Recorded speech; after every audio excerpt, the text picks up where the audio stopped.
So everyone. Notice I'm the only one not wearing a tie. I thought that was a thing. Anyway, I want to talk tonight largely about, not myself, but somebody who sort of inspired me throughout the years, a guy named Travis McNamara. Some of you may have heard of him, most of you probably have not. But when I first learned of Travis, I was swimming in Connecticut in high school back in the day, and I didn't really know him. He swam upstate and for a different high school team. And all I really knew about him was that he was just cleaning up across the state. He had never lost a 500 free in any high school meet. He made MVP of the conference for as long as I can remember. He had half the records in the state of Connecticut. I decided to watch the kid. He was a legend. The first time I shook his hand was actually my freshman conference meet. I was decent back then, nowhere near his level, good enough to get seated next to him, but he dusted me. I don't remember what either of us went, but I do remember, reaching over and shaking his hand, and that was sort of a special moment for me, as such a young swimmer, shaking the hand of Travis McNamara, who, at the time I just idolized as a legend. It was a gesture I'm sure, he didn't think twice of, thought nothing of, but even to this day, 8 years later, it's really stuck with me. He went off to Princeton the next year and lived up to his name.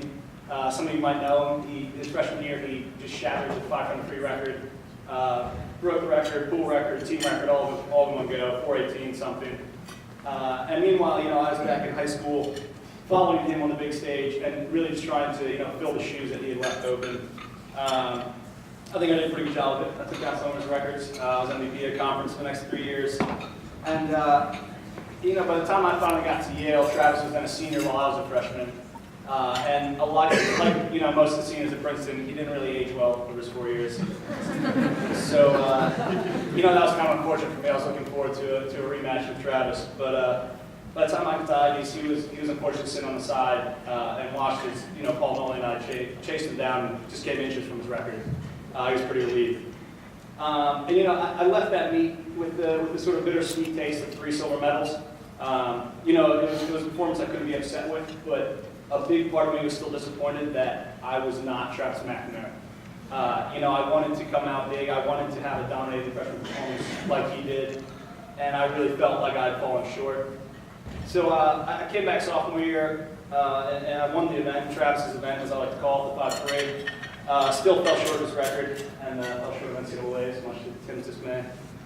But and each time I won, each time I did something great, I always just sort of wanted more and felt that I was falling short of Travis's sort of legacy.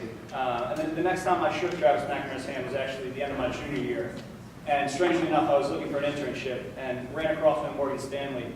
And even then, he'd been, 2 years, 3 years out of the pool, and I still was in awe of his presence. I shook his hand, told him I was a big fan and all that. Later, I sent him an email, and again, praising his swimming, praising what he had done.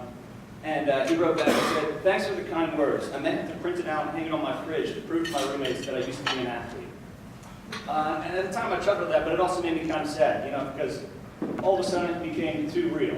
I saw him just sitting in his cubicle, going about his daily life, working his little banker job, and I knew I would be there, in 1 short year. And that was scary for me. I only had 1 more year to leave my mark, 1 more year in the pool, 1 more year with, all of you guys. And it was a hell of a year, I gotta give it that. I've never seen this team be stronger, better, closer. Individually, I think I had a heck of a year, and it was great. But, looking back on my career and looking back even on that meet, it wasn't the swimming that really jumps out to me, but shaking Travis McNamara's hand for the 3rd and final time.